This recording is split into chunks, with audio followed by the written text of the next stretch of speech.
Good morning and welcome to episode 86 of the Jaguar Report podcast. My name's Gus Logue, joined by my co-host John Shipley.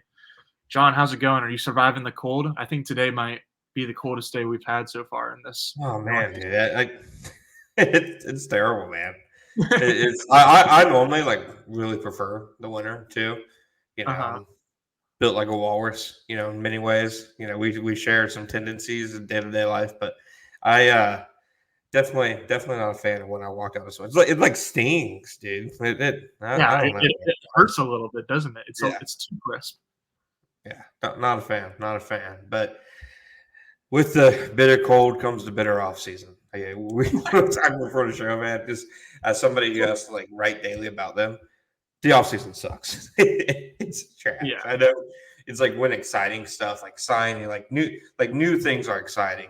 Change is exciting. New coaches, new rookies, new free agents, but that's 5% of the off season, and the other 95% we're kind of just here wasting away in the Florida cold. Just hanging out. Yeah, Florida cold. Just hanging out, buddy. I feel like it'll be like a 2-month stretch of just ugliness, and then hopefully the sun will come out to play a little bit more. But yeah, last week we went over some defensive coordinator candidates for the Jaguars, and since then the list has been kind of a little more finalized from reports of who's actually getting an interview with the team. So, John, where do you want to start with this? Yeah, man, I figured probably we can touch base on two guys one guy who hasn't been connected to them at all, but it's still logical, dots to connect. And then one guy who has been semi-connected to them, but I'm not sure how much he's going to factor into it. First one is Leslie Frazier. Like we both said that, Frazier is probably near the top of the list of guys who we think would be good hires. He's a part of the Andy Reid, Sean McDermott, tree, etc. He comes from basically the same circle of coaches as Doug Peterson. But, he's been taking head coaching interviews. I think he's had 2 this cycle. I think one with the Raiders, one with the Chargers. And I believe he said on NFL Network or something a few weeks ago that his goal is to get a head coaching job this year. But I'm not sure how likely that is. The Chargers, it really seems like Harbaugh. Maybe not, because it really seemed like Harbaugh from Minnesota a few years ago, and that Harbaugh's a fickle one. He's a Yeah, you guy. brought him into the building. Maybe not. But yeah, I agree. I think Harbaugh for the Chargers as of now has a lot of smoke. Yeah, if it's not Harbaugh, I really wouldn't know for the Chargers. Frazier's a guy who he probably deserves another shot at a second gig as a head coach, but taking that year off, I do think kind of maybe screwed him, because there are just new faces every year, Mike McDonald's getting way more interest this year. Bobby Slowick, nobody knew who the hell Bobby Slowick was 12 months ago, there's going to be new faces every single year. So maybe, I have no inclination of whether or not he will. Maybe Leslie Frazier meets with them after some head coaching roles are kind of decided. But, it seems like almost half the NFL is semi-looking for a defensive coordinator right now, between defensive coordinator openings and head coach vacancies, guys who, in most cases, other than one that we'll talk about, will want their own defensive coordinator. It seems like probably be more prudent for the Jaguars to not wait around for Leslie Frazier, but that's where things, I think, kind of stand at the moment.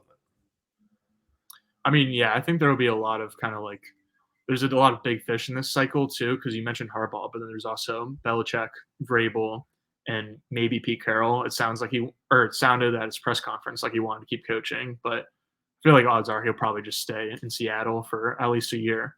But I mean, this is the best coaching cycle ever, I feel like, at least that I can remember. So there's bound to be a couple really good candidates who kind of slip through the cracks. So I mean, if the Jags want Leslie Frazier, then they might have to kind of act up pretty quickly, because I'm sure if he doesn't get a head coaching job, he'll be one of the top candidates, and he'll certainly have his wide range of options for jobs. But I mean, that said, there's just a lot of good candidates this year. Yeah, and I'd imagine he'd be a guy, if he was your choice, then you wouldn't mind waiting. He's just your choice, but they wouldn't have cast as wide of a net as they have. So another name, Ajay Evero with the Panthers defense coordinator.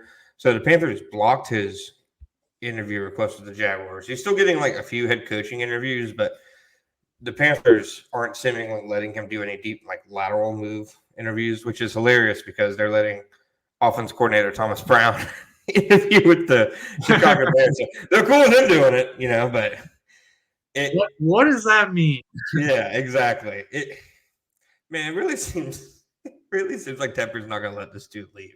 He's like gonna like force him like the next head coach like that. This is your defensive coordinator. So I think he'd be one of the best candidates, and like it's a good thing that the Jaguars like even reached out to him. Like him and Nielsen, I think were the first two names that they were connected to since they were both blocked. But I mean, like those are two names like they should be looking at. So it was a good thing that they looked at him. It really feels like Carolina's not going to dare let that contract breach. Yeah, and like it's definitely not a Jaguars thing. It's just a Panthers thing where they're not letting him talk to anyone. So yeah, I think that's one that you can kind of safely scratch off the list since obviously it was blocked. And unlike Nielsen, who was blocked and then like got an interview, I don't think like the block is going away anytime soon. Why are the Falcons letting coaches interview now? What's going on at Home Depot? After there was news that Harbaugh and Belichick were in the building. So I guess if we think Harbaugh is a Charger, that means Belichick is a Falcon. That just feels weird, man. That just feels weird.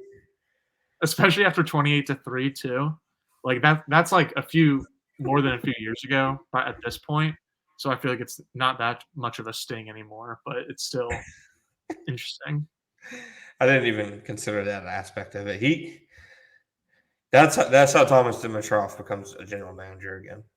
Honestly, I think because Arthur Blank really has been like a quasi like I want to be a Patriot way guy like his entire ownership. Dimitroff came from like the New England, tree basically. So, God, New England way. Well, okay. Give me your thoughts. A lot of people, I see the tweets. I choose not to engage, but I see the tweets. A lot of people were hoping maybe a Belichick Jacksonville conversation might ever happen. I don't think that would ever happen, at least not in this current reality. Would you want? No. What would your thoughts be if Belichick, wanted to coach the Jaguars? And again, this is a hypothetical because there's no way that's going to happen. Doug Peterson is the head coach for 2024. Don't you dare anybody take this out of context. But just for a hypothetical, what would your reaction be? If Belichick was the head coach over Doug Peterson, I mean, is he getting roster control too?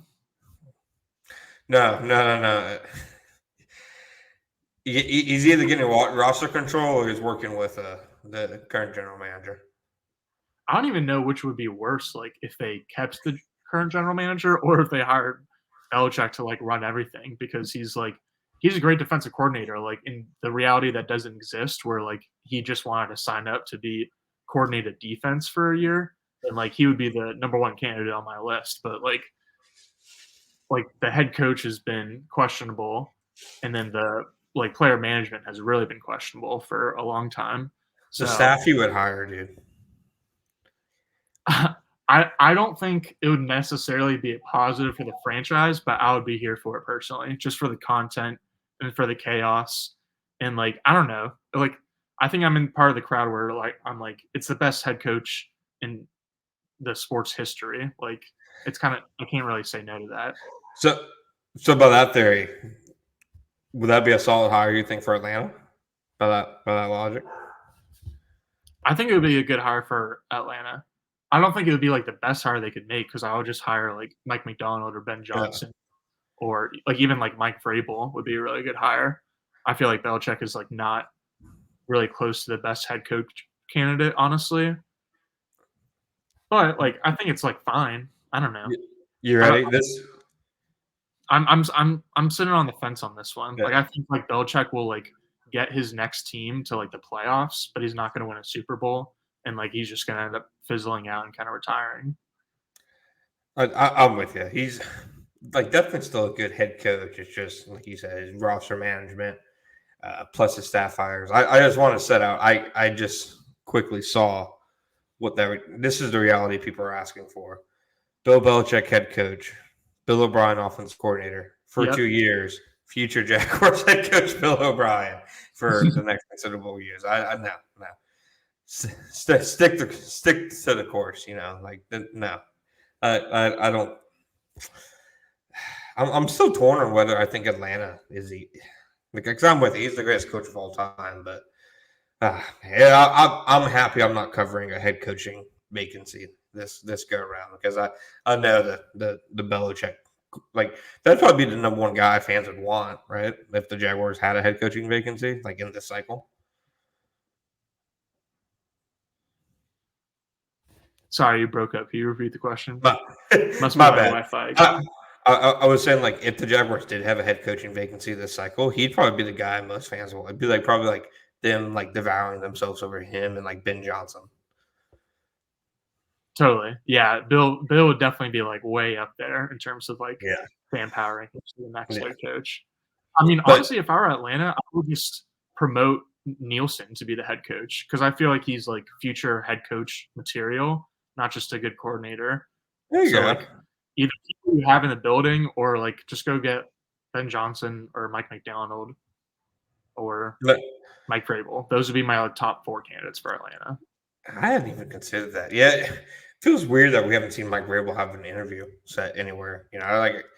I feel like Seattle should hire him over Dan Quinn. The Keegan with Next Gen Stats tweeted out like the Cowboys and Dan Quinn like matched like not nickel, dime to Green Bay's 12 personnel like every time, and they did it 65% of the time this season. I'm like, Dan Quinn, like, get serious, dude. No, I'm completely out on him after that game alone, dude.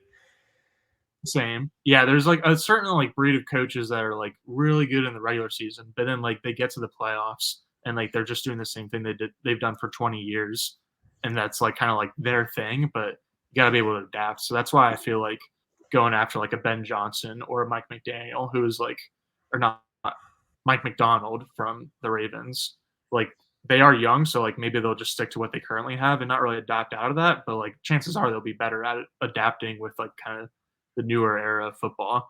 Did you see Ray Lewis on like the Peyton and Eli ESPN broadcasts? He was like, the Eagles were just like putting on a terrible display of tackling pretty much, and he was like just whining about it the whole time. Or like whining is a bad way to put it. He was like shouting and being visibly upset about it, and was like, just go back to old school football when the Eagles had the ball and they just kept throwing out of zero blitzes. So that was fun to see. So there's like, I feel like Dan Quinn is like one of the coaches that just kind of sticks to his guns no matter what, like you said. And so I'm with you. I'm not really interested in that. 100%. Now, as for coaches who might actually work for the Jaguars in 2024, aka not Bill Belichick. All right, so take out Evero right now, take out Leslie Frazier until he ever actually has an interview. They leave 6 guys who have reported, been set to have an interview, have interviewed, or basically 6 guys so far have become like clear like interview guys targets. First one, most recent one, we'll start off with him. Bruce Feldman of The Athletic last night said that Falcons defense coordinator Ryan Nielsen is expected to speak with the Jaguars about their defense coordinator vacancy. That makes sense. The Falcons had blocked him a week ago. Jonathan Jones of CBS Sports said the Falcons have been blocking all of their assistants from lateral moves, but that as of like now, they've like lifted those restrictions, which, again, what does Home Depot know? But nonetheless, it makes sense that, the Jaguars, now that the Falcons coaches can interview elsewhere, can talk to Nielsen. I think like to me, and I'll give you my list at the end of the game. Not the game. Jesus Christ. The podcast. It's a game to me. It's a game to me. I'll give you my list at the end of the podcast of how I would like, get your come on, Chuckles. Yeah. Of how I would rank them. But Nielsen's like obviously super high. I mean, so he comes from the New Orleans, like Dennis Allen, like defensive DNA, which is mostly like a 4-man front. So a 4-3, if you had to label it 4-3 or 3-4, whatever. But he runs some multiple fronts. I think the Falcons were 19th in blitzing under him. So They blitz some, but it's not like a heavy blitz team. But a ton of man coverage, a ton of single high safety, and not much zone coverage. But the Falcons' defense, like for like the last like 5 or 6 years, has been miserable. They look good this year. Yeah. He was probably the best defensive coordinator hire in this NFL's past coaching cycle. I'd say like Arthur Smith, like the decision to hire him was a home run after he had been one of the Saints' top guys for years. Like, he's a defensive line based guy.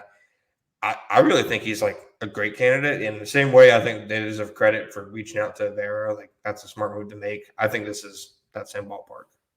Yeah, I think we both said last week that he's one of the candidates out there or just one of the defensive coordinators from last season who definitely got more out of their defense than like the roster that was there or the talent that was there on the roster. And so I'm interested in like whether all that one high that was in Atlanta last year was more of a Nielsen thing or more of a Jesse Bates thing who they got in free agency, because in New Orleans they run a lot of man coverage, but it's more so two-man or cover two-man with two safeties over the top instead of just one safety over the top. So I wonder if like Nielsen was like simply adapting to the talent on his roster like when they brought Bates in, or if he like actually specifically wanted to go to one high structure and that's why they brought in Bates. So like I don't really know what was like the start of that.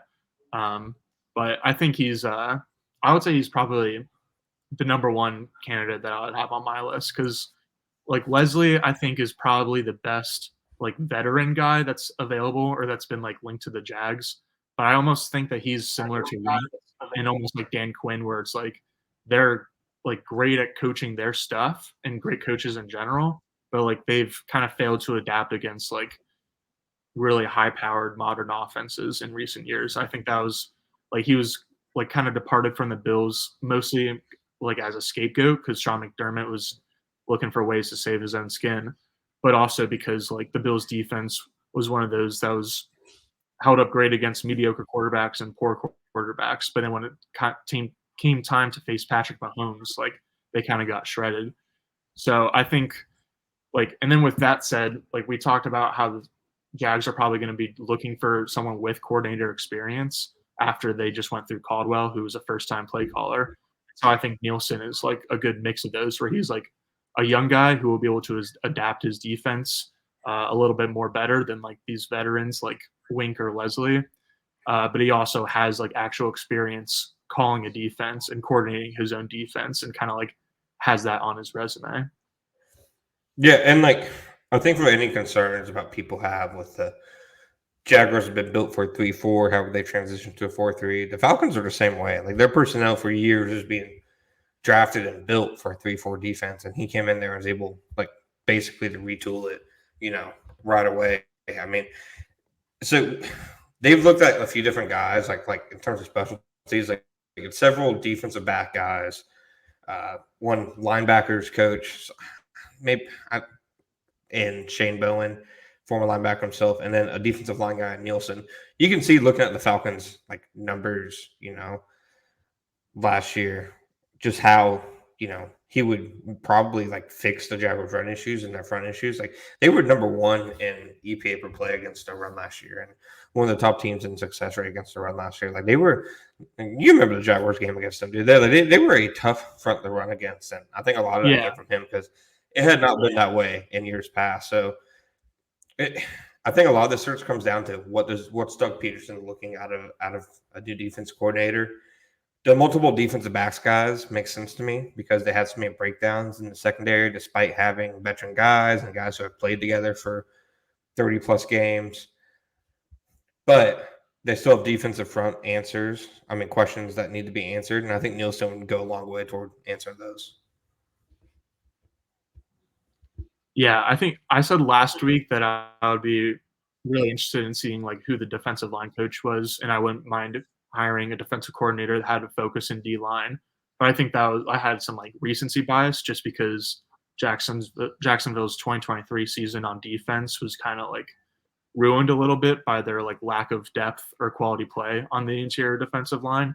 But like now that I've had like a week to sit on it, I think that hiring a defensive coordinator with more of like secondary experience might actually be the move based on like the talent that Jacksonville does have on the roster already, namely in Tyson Campbell and Andre Cisco, because those were two guys that a lot of people in the building and outside the building for sure too were expecting to take like really big leaps and kind of help to elevate the defense. And they did do that for the first 4 to 6 weeks of the season. And so they both kind of succumbed to injuries. But I think those are two guys who have just like all the potential in the world. And so it'd be cool to get a coach who knows what he's talking about in terms of secondary to get in there and kind of help develop them more.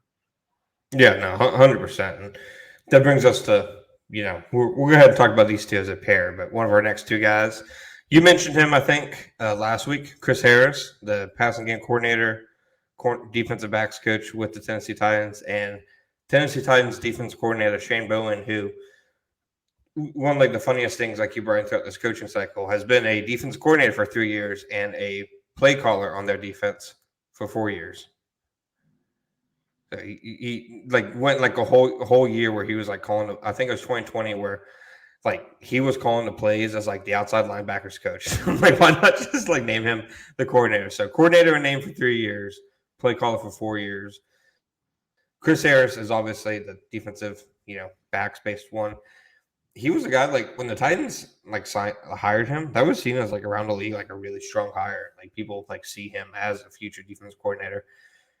I know, obviously, the standard Titans fan, Jaguars fan with a player as their Avi who is 17 years old is probably saying like, yes, Titans, like let the Jaguars take him, etc. But he had a really strong coaching background. He's had some really good secondaries.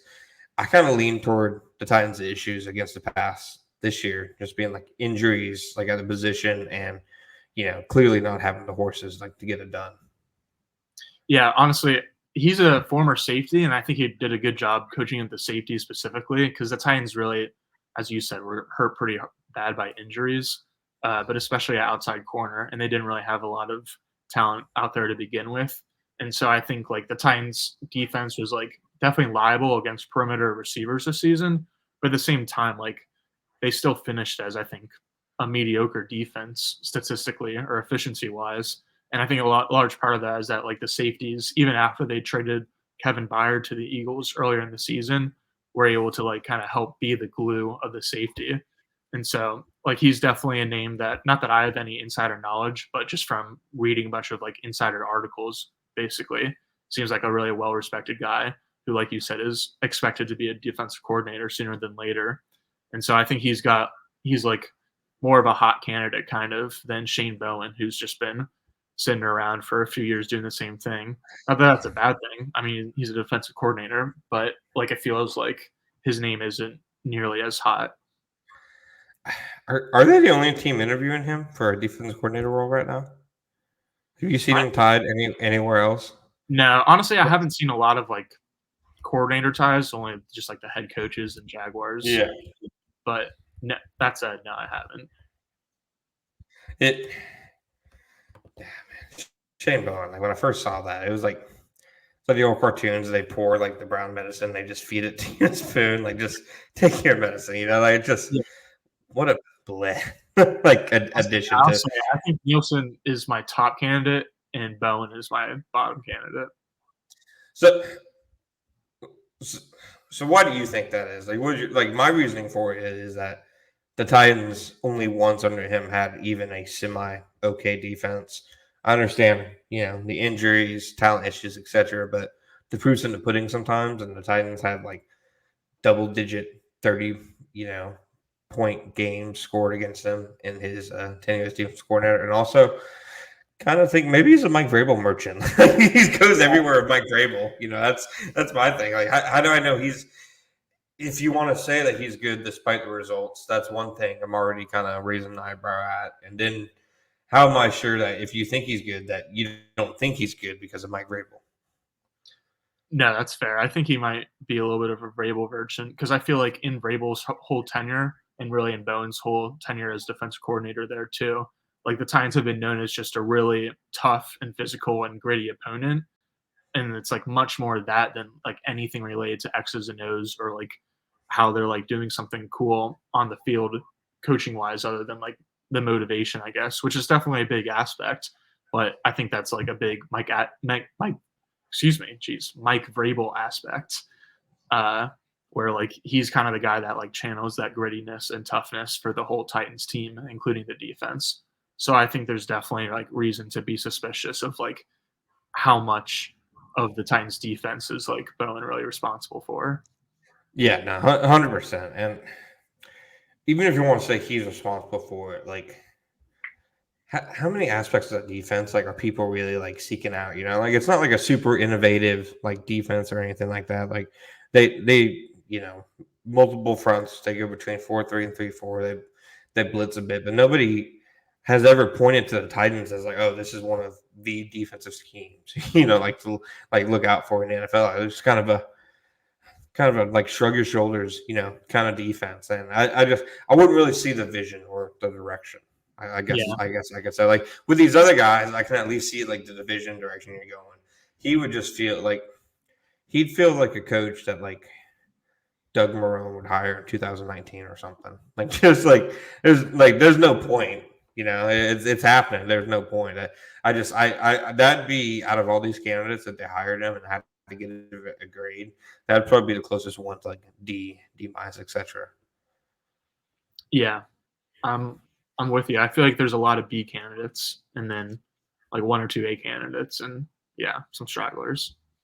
I mean, I like you look at a few of the other coordinator searches, like the Giants defense coordinator search has been, super odd. They've only, I think, looked at 3 guys since Wink left in an uproar, and none of them are like guys who really pop off. Like maybe the biggest one is Miami's like linebackers coach, but it's not like a lot of like established names or whatever. I think when you look at the 6 guys the Jaguars are slated to talk to / the one guy they got blocked from, the Jaguars have done a pretty good job of like casting their like a wide net and looking at a wide variety and diverse like candidate pool, right? Like I'll give credit to them, the organization in general for the search so far. I think other than the one kind of candidate we just talked about, I think it's a pretty strong one. No, I agree. And like I don't know. I think like there's two Titans, which is like more than any other team, right? We're the only team with 2 people who have interviewed with them. And so I think it's clear that there's like some kind of connection there. I'm pretty sure Peterson and Vrabel are pretty close, so maybe that's it. But yeah, I think like it's been like all the names that I would want them to hire. I can't really think of a name like other than Vrabel and Belichick and like all the like really big fish. I can't really think of a name that's like out there that they haven't kind of circled or gone after. Vrabel is how they'd get people back. That's how they'd get people to buy back in. Everybody that's upset right now, that's how they win them back. But I don't see Mike Vrabel being a defense coordinator again anytime soon. I mean, if he doesn't get a head coaching job, like what's he gonna do? You think he'd take a year off? Probably come back next year. Yeah, I could even see like him being a like assistant head coach or like senior defensive assistant for like the Patriots or like just like a random team and just take like a low key role for a year and then put his name back in the head coaching cycle. So yeah, So I'm with you. I remember their owner like saying like they had thought about trading him and decided not to. But at the same time, the Patriots have it written in the Neo's contract that he was always going to be the head coach after Belichick left. Who the hell were they talking about trading him The Raiders. to? Well, Yeah, I don't know. Mike Vrabel Raiders coach would probably be pretty cool. But I mean, Vrabel as like because like there's been a lot of talk about the Eagles and the Cowboys after they both lost in the wild card weekend about how like Sirianni and McCarthy like could be out the door as early as the end of this week, and then they bring in like a big fish like Belichick. But I don't see why they wouldn't just like try to upgrade their current guys with Vrabel because I feel like Vrabel would be the number one candidate on my like overall list of head coach candidates. yeah, no, I'd agree with that honestly. Like it's wild to me that he doesn't like. There's still a lot of time to go, but I don't think I've seen him connected like to any interview or anything. Like Yeah. it's wild how everybody wants to. Maybe maybe he's like holding firm on the fact that he wants roster control, and everyone is like, no, Sure. we're not about to do that. So Sure. just speculating there. Yeah, fair enough. All right, Gus, we're going to cut for a quick break, and then we're going to come back and talk about the other candidates. Gus, we're back. 3 candidates down, 3 more to go. We'll start off with the one who I think I described earlier to somebody. I think hiring him would be like maybe the funniest hire, the most beautiful disaster, potential hire. Wink Martindale. I'd love to see it just because I think it'd be Yeah, amazing, like content, his personality, like right. alone, but just like his defense, basically, mixed with who the Jaguars are, their DNA. I think it would just lead to potentially, hilarious results. Seems like he's a guy who a lot of fans want, which I completely get. Like, he's one of the more respected coaches that they've like been connected to. Like, it wasn't long ago, like even when him and Baltimore parted ways, that a bunch of people wanted Wink Martindale, like in like NFL people. Like it's a really respected scheme. He's a really respected coach. He's been a coordinator with 3 different teams now: Denver for a year, Baltimore for a couple of years, and New York. He's a guy who like he's had even head coach buzz, before. So he'd be like a really respected hire. I just think, I don't know, just seeing his like strict man to man, leave your guys on his own, blitz everybody else. I could just see it leading to the most disastrous results in Jacksonville. And I don't have any way to explain it other than it would just be a Jaguars like marriage, I think. Yeah, it would be interesting. I feel like originally got let go by Baltimore 2 years ago because he was one of those guys that just wouldn't adapt. The Ravens actually had like I feel like a top 10 defense for several years under him, but he just like one of those guys that does his thing and doesn't no matter what. And so it's again one of those guys that can kind of like run into trouble once you get to the playoffs and there's a lot of like more specific game plans and just a lot of like really good coordinators, like kind of like Jim Schwartz coordinated the best defense in the league this year for Cleveland, but he does his own thing, and like Bobby Slowick for the Texans kind of diced him up, and so that would be like the biggest concern is that he does him, but he's pretty funny, and so it would be a lot of fun. And like really, like Jim Schwartz also like won a Super Bowl with Doug Peterson as his defensive coordinator with Philadelphia. And so like it's not like if you hire one of those guys, like you can't win a Super Bowl because Doug literally did it already. Uh, but like it would definitely be a reason for concern. If they hired him, I would request that they do a entire video series just him and Balky deep takes. Like I just want to see those 2 guys, interact. But I'm with you. He does a lot of good. Sorry, accidentally accidentally hit the pause. We're back now. I posted yesterday in a pros cons like about him, like him stating what his philosophy is, and he's like, great quarterbacks you want to force them to make quick decisions, not be able like to dice you up. Average quarterbacks, you want to throw different things at them, and I feel like that's something the Jaguars didn't do well against backup quarterbacks. Like this year, especially like. They didn't make the pictures like murky for them. They kind of just stayed true to, what they did. And Yeah.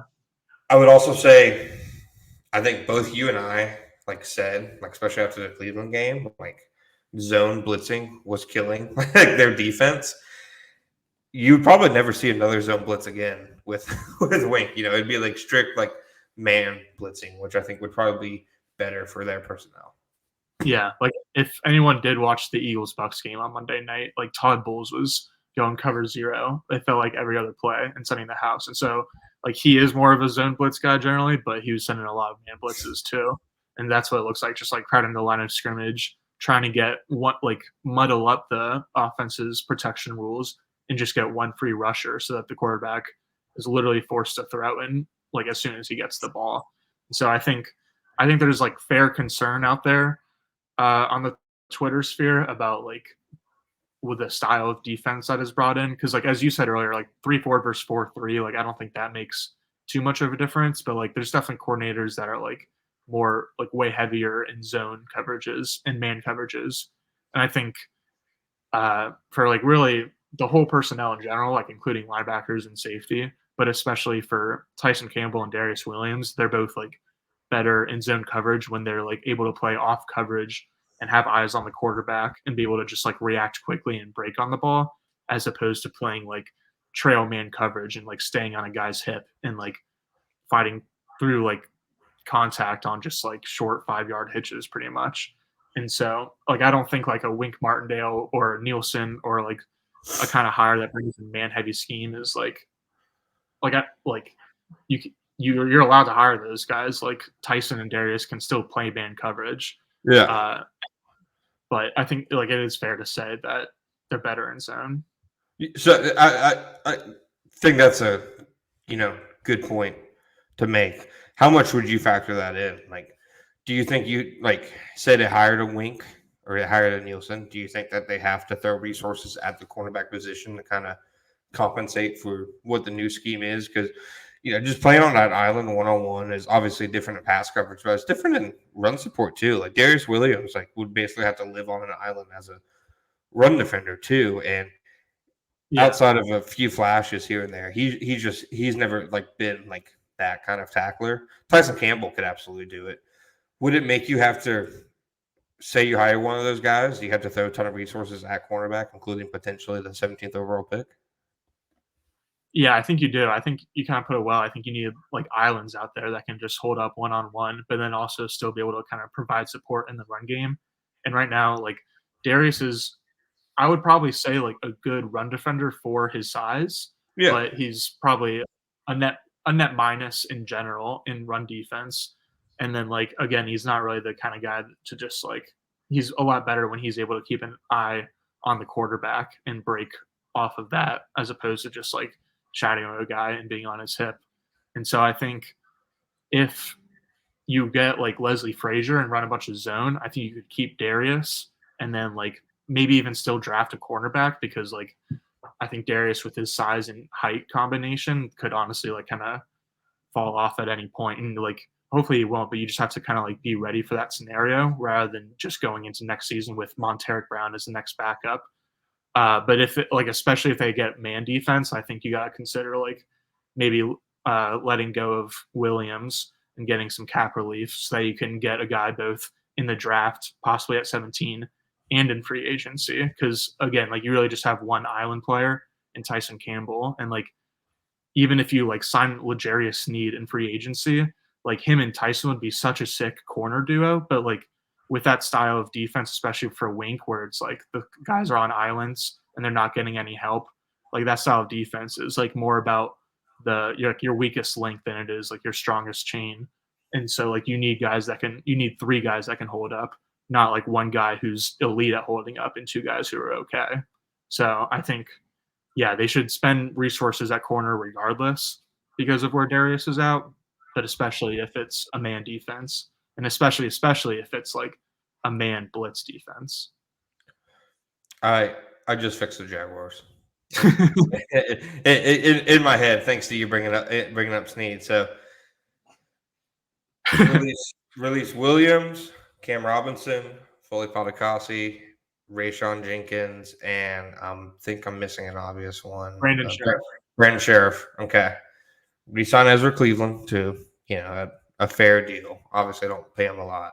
Signed Robert Hunt, signed Christian Wilkins, and signed L'Jarius Sneed. Holy cow! Yeah. That's a lot more names than I thought you were going to say. I picked the Jaguars. The Jaguars. They have that. They have enough cap space to do all that if they make those moves, as well as retain Josh Allen and Calvin Ridley. I think what are positions that they absolutely have to target in free agency?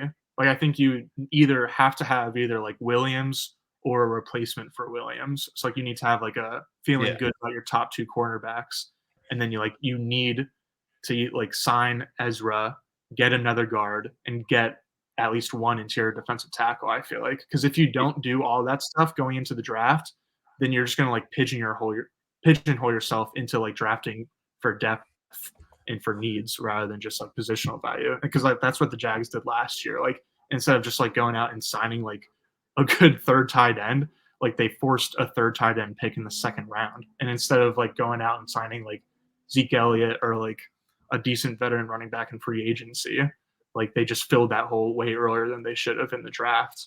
And so like I feel like corner and then interior alignment on both sides would be like the three positions that I feel like they like just have to address in free agency.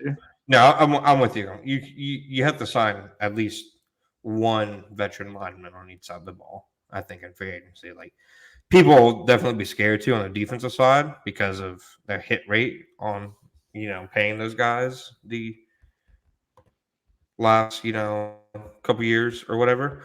Mhm. But even if it's like a rotational, like a top rotational type guy, like a guy who will like get like significant snaps, you have to bring somebody in that regard, and that's why the defensive coordinator hire is important too. You have to figure out which guys you want to bring in because not everybody is going to fit every scheme. So I think that's a good call.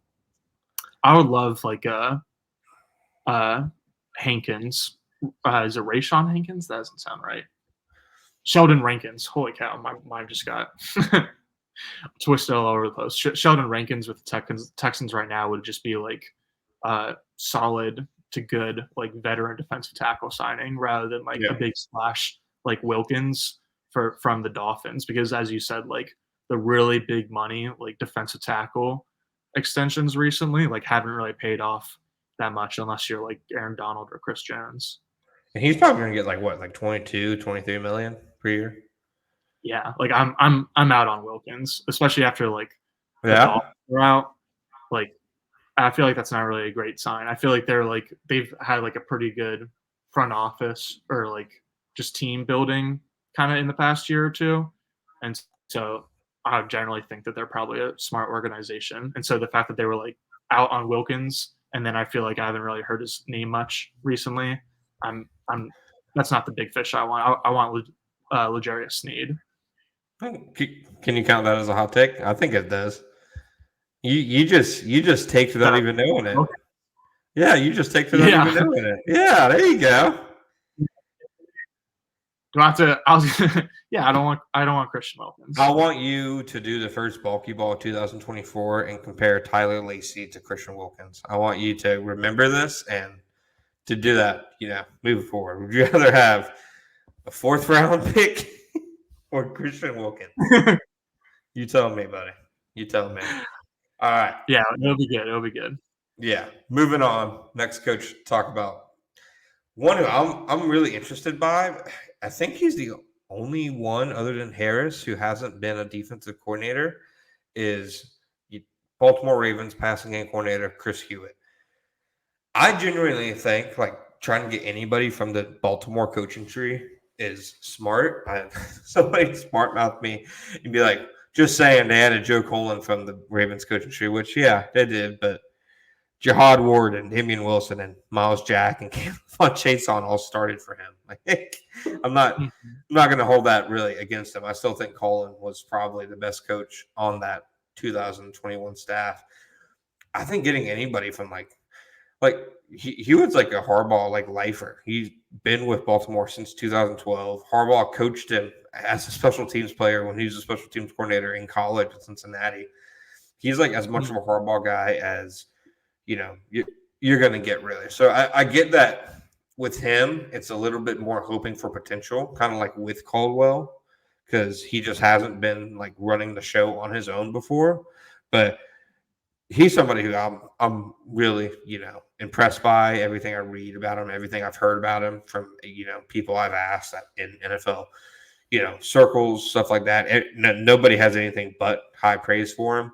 He was also probably the top candidate after Mike McDonald when the Ravens moved on from Wink Martindale. So the only reason he's not been a defense coordinator so far is because Harbaugh found the best coordinator in football. He's clearly a good coach, and to be there for that long, their secondary has been super well coached this year. Guys like Geno Stone, Brandon Stevens are balling out, and he's had a ton of Pro Bowlers basically under his wing basically the entire time he's been there. I think he'd be a fantastic hire. I'm not as sure as what philosophies he'd bring to the table. I'd imagine it'd be like the Ravens, where it's like mostly a 3-4 front, but a lot of the disguises they do is with the back seven as opposed to the front seven, if that makes sense. Mhm. But I Yeah. think he'd be, especially if they want to fix the communication in the secondary, I think he'd make a ton of sense. Yeah. One name you didn't like you said Pro Bowlers, like he's also been coaching Kyle Hamilton and Marlon Humphrey, who are like elite coverage defenders over the middle of the field. And so I think he would be like he's at like the top of the list for me in terms of inexperienced coordinators. Like I feel like my big three right now are him as like the inexperienced guy, Leslie Frazier as the experienced guy, and then Nielsen as the guy who's like kind of in between since he just has 1 year of experience and it looks pretty good.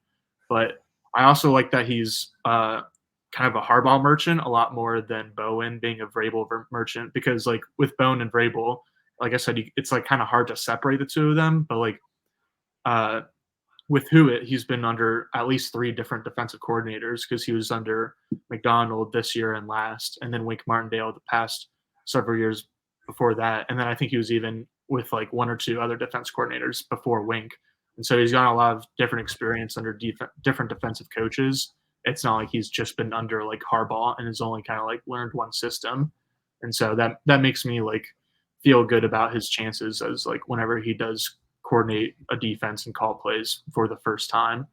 And yeah, I'm with you. Where like again, not that I have inside sources, but the like inside articles that I've read have all been a lot of praise for Hewitt. So I think he's definitely like probably like the under the radar name to watch, or at least under the radar compared to like names like Belichick or Vrabel.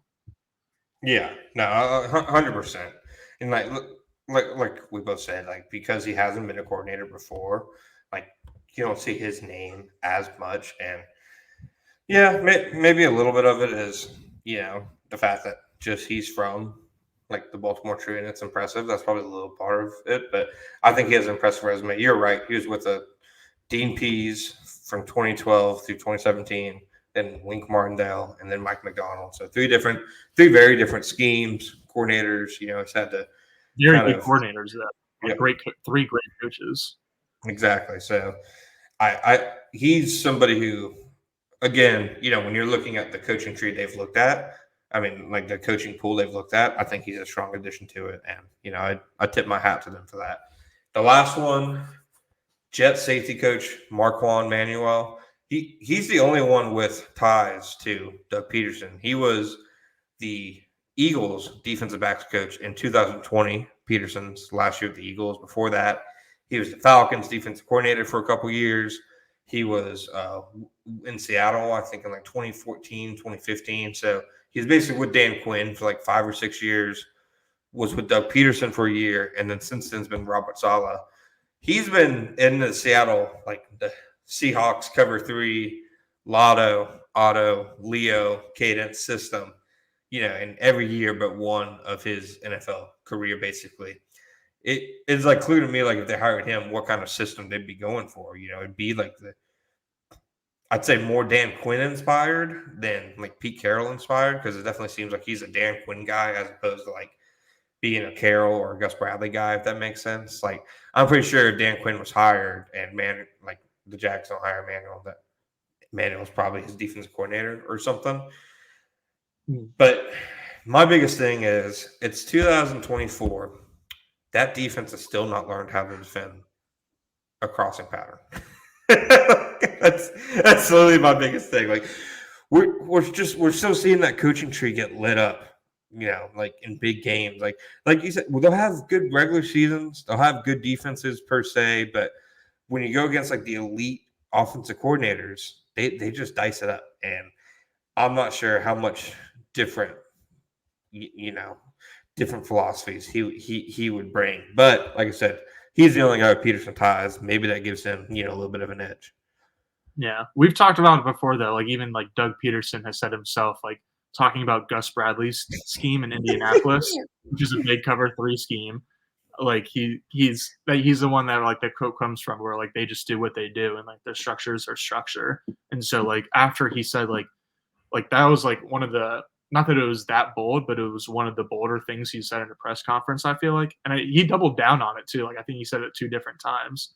Uh, just like that, like very light smack talk about another coach or scheme. And so, like after hearing him say that publicly 2 different times, I'd be pretty shocked if he went with a coach who's A, never coordinated a defense, and B, is coordinating that type of defense. He's coordinated a defense. Oh, yes. Which defense? Atlanta. Under Dan Quinn. Oh. Yeah. Okay. Coordinated a defense. But I had several other people like say the same thing to me. And like his run as a coordinator was very, not noteworthy or newsworthy really at all. I don't think he's that inspiring of a candidate. Like he makes sense. I figured he'd be a candidate, because of the Peterson ties. Because he's another defensive backs guy. Like he's a respected like defensive backs like mind and stuff. It's just I'm not sure going back to that defense, man. Those cars still run deep. It's funny. This is the second time he's been considered a Jags defensive coordinator candidate.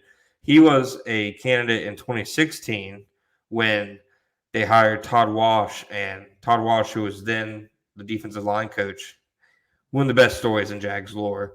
Gus Bradley had Todd Walsh sit in on interviews with the other defensive coordinator candidates and ultimately hired Walsh over names like Manuel, Jim Schwartz, and Big Lou from Cincinnati. So, Big Lou. Yeah.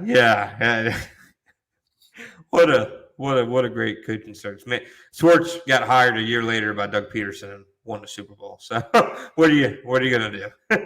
Big Lou should be a head coach. I feel like I don't know if I feel like he probably hasn't been a head coach before, and so maybe he would end up being in that category of guys who are better coordinators than head coaches. But man, he's a good coordinator. Yeah. He's like, in terms of like partly like getting more out of like your roster or whatever, but especially like game planning against like top quarterbacks. He's one of the best. So he's one of the guys that like I feel like in a normal coaching cycle we'd be hearing his name more, but there's just too many big fish.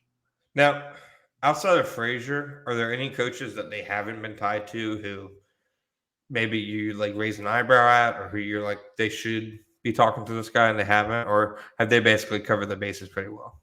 I think they've covered their bases pretty well because there's no like under the radar sleeper kind of guys that I've heard of that I'm like, oh, it would be cool if the Jaguars gave them a shot, because I feel like you kind of hit the mark on all those guys. If anything, I'd be like, oh, it'd be interesting if they called Pete Carroll and was seeing what he was doing. But like, I feel like that's just like almost a different level or different conversation even. That's fair. All right, Gus, it's time. Let's rank them. Everybody has a good ranking. All right, from who you think is best, who you think would be worst. I'll go ahead and go first. I'd go Nielsen, Hewitt, Morndale, Harris, Manuel, Bowen. That's my thumbs up or thumbs down. That's so if you don't want me to mildly criticize you on my podcast, that's who you're hired, bub. I've got the same thing except flipping Wink and Harris. So from top to bottom, I'll go Nielsen from Atlanta, Hewitt from Baltimore, Harris from Tennessee, then Wink from New York, and then Manuel from the Jets, then Bowen from the Titans. Ooh, Harris over Wink. Give me that skinny. Why is that? Just because like Harris hasn't done it before, and so like I feel like he's got like a little bit more potential. Because like Wink would be like I feel like probably coordinate a good defense, but I don't know if it would be a great defense. So I don't know. I think Harris, to put a cliche on it, is like a low floor, high ceiling option compared to Wink. Knowing how much Jaguars fans hate seeing Josh Allen and Trayvon Walker drop off in the coverage, I'm now rooting for them to hire Wink so I can see Jaguars fans erupt over Trayvon covering like Tank Dell in the slot next year. Yeah, that would not be great. What do you mean? It'd be fantastic. Yeah. I'm So rooting for different things than everybody else. It looks like. we neither of us had Leslie Frazier on this list. Where would you slot him in? I put him. Dang man, that's tough. I'd probably put him ahead of Nielsen, but not by much. Really? Yeah, I think he consistently has done it. I'd say Nielsen, obviously, like he's a young guy. It's hard to ding him for inexperience, but I'd say he's had one great season as coordinator compared to a guy who's had several. Is what I'd say. I think I would go Nielsen, then Hewitt, then Frazier as like my top three. But I think maybe I'm just getting like a little bit too excited about the young guns and like what they could be, rather than just appreciating what Leslie and Wink kind of already are, which is really good coaches. So I definitely wouldn't be upset by either of those veteran guys, even as much as scheme adjustment talk as I had it on this pod. You see a little bit of yourself in them. What? You see a little bit of yourself in them, the young guns. Is that it? I guess, yeah. Can't be too long. Yeah, fair enough. Okay, now I go back to when I asked if there's one name you haven't seen them connected to. I'll go ahead and throw a name in there. You mentioned it last week. Give Mike Zimmer an interview. Let's see it, man. Let's see the Zim in Jacksonville. I would be there for that. I feel like that would be even funnier than maybe not funnier. I feel like it would be as funny as Wink Martindale, or at least pretty close. But yeah, I feel like I haven't seen his name connected to like any teams. Have you? No. He's another guy who he was like, yeah, I want to be head coach again. And no, he's I'd be remiss if we didn't. Back to Wink Martindale. I should have added this when we were talking about him. I think any concerns like people have about him, like personality wise, like joining the staff, I think are overblown. Like I think Brian Daboll just seems incredibly hard to get along with. Like, come on, does anybody watch him like during the games? He throws tantrums, dude. Come on. He just seems like a very like, ooh, look at him. He's getting red. He's getting mad. Like he seems like a ridiculous person. I can understand Wink having issues there. People who think him and Baltimore had a messy divorce are just wrong. And if you go back and you read some of the Baltimore beat writers from then, it was basically Wink wanting to leave because he didn't want to be on a 1-year contract and Baltimore wasn't trying to extend him. Baltimore's ready for him to be the defensive coordinator. It's not like Harbaugh told him to get the hell out of here and he left kicking and screaming. So I think those concerns are overblown. Okay, that's fair. Yeah, I didn't realize that. I thought Baltimore's whole thing was like, you're a great coordinator, but don't adjust enough, and we need to bring in like someone a little bit more innovative. So they went to get this young gun from the college ranks in McDonald. But yeah, I stand corrected. I don't think it bothered Baltimore that he didn't want to return. I think it was mutual.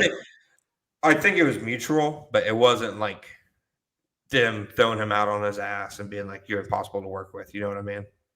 Yeah, that makes sense. All right, Gus. You got anything else for us? Any hot takes to send us out of here? You already had one. You said Christian Wilkins is trash. So you had your one for. Yeah. All right, here's one.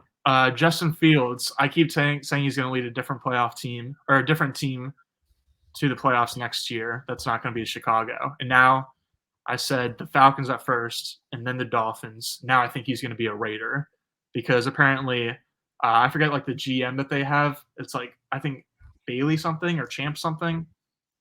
Champ Bailey. It's not Champ Bailey, but it's one of those names. And like, he's kind of like in the Antonio Pierce situation where like all the players want him and want to keep him around. And he was the interim. And so if he does stick around, he's got previous ties to Chicago where he was when the Bears drafted Justin Fields. So there's a little Fields to Vegas connection. But I'm still overall on the take that Fields is taking the team to the playoffs next year. Just remains to be seen which team it is. Can I just say that I absolutely hate the Bears offense coordinator search? You may. It is. I don't know. I don't know anything about it. Shane Waldron, Clint Kubiak, okay, Liam Cohen, and Greg Olson. I mean, they better get Waldron. Waldron is solid. Yeah, no, that like What? how, That makes me so like unexcited about the first overall pick now. that's what I'm saying. Like, Thanks, man. like so protect Caleb Williams, dude. Yeah, come on. Caleb Free Williams or Caleb. Greg Roman. The We got to the free Caleb Williams. the funniest bit would be hiring Greg Roman and then having everybody think it's for Justin Fields since he's like the Justin Fields coordinator out of all coordinators, just for them to trade Justin Fields and put Caleb Williams in the Greg Roman offense.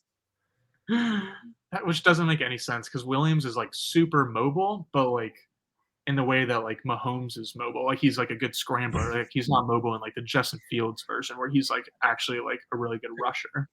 Greg Olson. What the hell? Um, It's just 2014. Like, come on. I thought Eberflus should have been kept around for at least one more year, but maybe not if those are his choices. I was gonna say now that I'm seeing those choices and now that I'm seeing this like head coaching pool, they probably should have cut ties. I think. Like this is a crazy list of head coaches. Like I feel like you probably could have just upgraded, like you're probably gonna have to in a year. On that note, Gus, got anything else? No. All right, yeah. R.I.P. Bozo to the Chicago Bears offensive coordinator search is our parting shot. Right. Thank you guys for joining us for the 86th episode of Jaguar Report. Who could have thought we'd get here, guys? We'll be back either this time next week, or when there is any more concrete, significant news along the defense coordinator search. But until next time, John Shipley, my co-host Gus Logue, thank you guys for joining us.